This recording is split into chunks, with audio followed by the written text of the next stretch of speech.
Donc au début de la guerre de 14, le pigeon sous la ligne de feu, ça paraissait totalement anachronique. On avait déjà la TSF, on avait déjà tout un tas de moyens de transmission, on avait des moyens également optiques de transmission. Mais il ne faut pas oublier aussi que pendant une guerre, ce sont des bombardements, ce sont des pluies de bombes, des gaz, des fumées, des bombes qui sectionnent les câbles. Il y a des passeurs, mais comment passe-t-il? Ce sont souvent des échecs. Et là, le pigeon révèle toute son efficacité.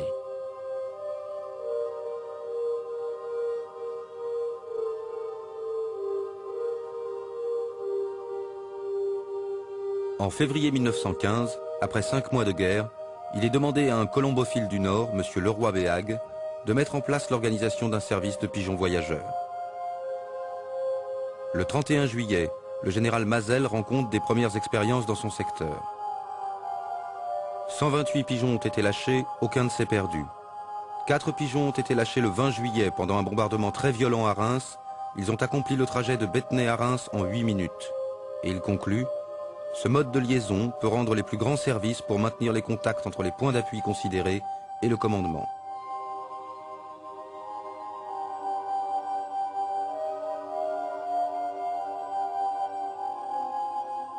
La grande idée de la colombophilie militaire pendant la guerre de 14, pour la partie française, c'est d'amener le pigeon au front.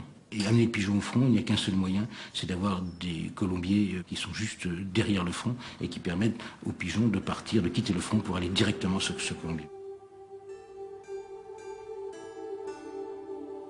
L'invention du colombier mobile, ça veut dire la modification, je dirais, de l'instinct lui-même du pigeon, car le pigeon a dans la tête une sorte de GPS, il connaît parfaitement sa position, il retourne toujours à sa position d'origine. Là, il faut apprendre à un pigeon à ne pas retourner à sa position d'origine, mais à retourner à son colombier. Donc on va placer quelqu'un à l'endroit où se situait le colombier la fois précédente, pour que lorsque le pigeon y revenant, on crée un bruit, un désordre empêchant le pigeon de se poser là pour qu'il s'habitue à retrouver son colombier mobile qui s'est à nouveau déplacé. Donc faire en sorte qu'il soit absolument attaché au colombier lui-même.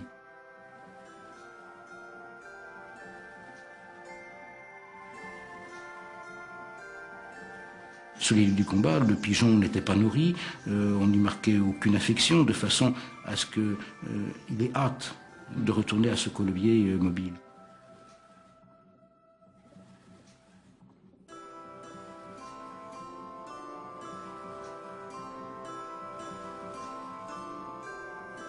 Quant au lieu même où se trouvait son colombier, les colombophiles les choyaient pour donner envie à ces pigeons de retrouver leur maison. Il est surprenant quand on voit ces images de colombophiles sur l'arrière, à quelques kilomètres du front, avec des pigeons sur la tête, sur les épaules. Ça semble totalement invraisemblable, alors qu'on est à quelques kilomètres des lieux de bataille. Mais ces colombophiles sont dans leur rôle et se battent aussi.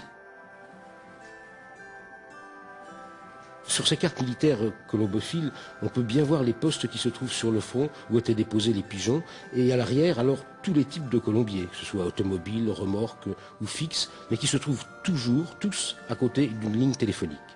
Ainsi, dès que le message arrivait, il était aussitôt téléphoné au commandement. Ces cartes révèlent donc la réalité de l'importance de ce système, à la fois complexe et pourtant frêle, fragile, et qui a donné en fait des résultats exceptionnels, avec des pertes très très faibles. En fait, on n'imaginait pas le pigeon, très sincèrement, aussi intelligent. On s'est rendu compte qu'il a pu parfaitement s'adapter à sa nouvelle vie et qu'il a pu ainsi prouver tout au long de la guerre son efficacité. Ce rapport, établi après la bataille de Verdun, entérine définitivement l'efficacité du pigeon voyageur.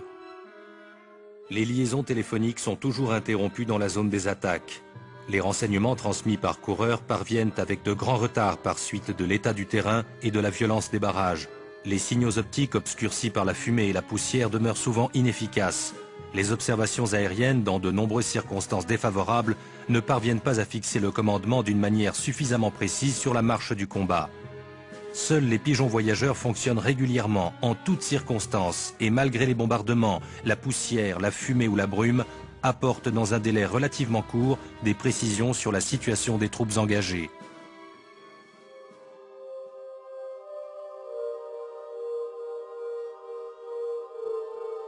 Certes, le pigeon n'a pas gagné la guerre de 14, mais enfin, on peut dire quand même qu'il y a contribué. Il faut songer un peu à la vie de ces hommes sur les tranchées sans arrêt pilonnées, des compagnies décimées. Quelquefois, ils n'étaient plus que l'ombre d'eux-mêmes. Et à ce moment-là, le pigeon était l'ultime lien entre ces hommes abandonnés, littéralement perdus, et l'arrière. Le quartier du Bec est en entier sous la boue liquide. De nombreux cadavres enlisés ne pourront être enlevés. Les abris font défaut. La troupe est exténuée. On ne cesse de travailler à dégager les entrées, trop à sur relever les tranchée de parapets, Montbrison à et une nouvelle 7h45. pluie est à prévoir. Je soutiens le moral des hommes qui souffrent énormément.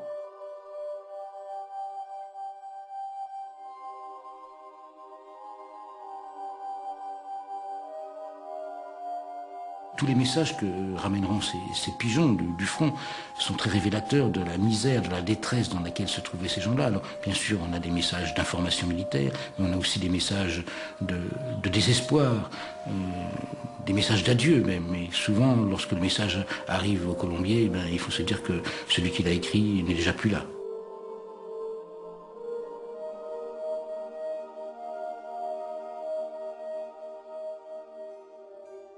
Nous sommes perdus, mais nous avons fait de la bonne besogne. Faites donner l'artillerie sur la Corrette et sur Ballieu. Nous sommes toujours dans le réduit roman. Nous sommes complètement encerclés. Tout le monde a fait son devoir de la façon la plus extrême, officiers et soldats.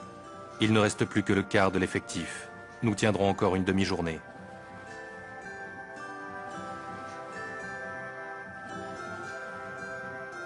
Combien de fois s'est envolé ainsi avec ces pigeons la vie des hommes qui leur confiaient ces messages? On comprend alors l'émotion de ceux qui ont recueilli ces oiseaux revenant du front, intoxiqués par les gaz, déchiquetés par les éclats d'obus, et qui venaient mourir parfois entre leurs mains.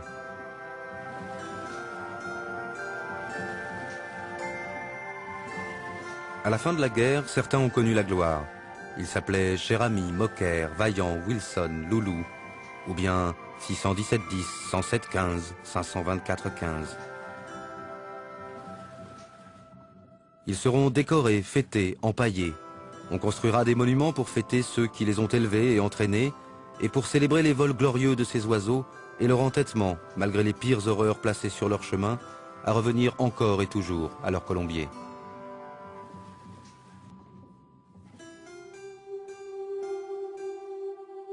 Durant les guerres suivantes, le pigeon continuera d'accomplir des missions militaires. Au cours du débarquement des Alliés sur les côtes de Normandie en 1944, certains des parachutistes qui sautaient en territoire ennemi emportaient encore avec eux un pigeon. Mais c'est sous son nom poétique de Colombe qu'il allait avoir les faveurs de la seconde moitié du XXe siècle. Les lâchers de Colombe vont se multiplier, accompagnant tous les grands événements pour leur donner un retentissement universel. Renouant avec son rôle ancestral de messager de paix et de joie, la colombe est aujourd'hui de toutes les fêtes.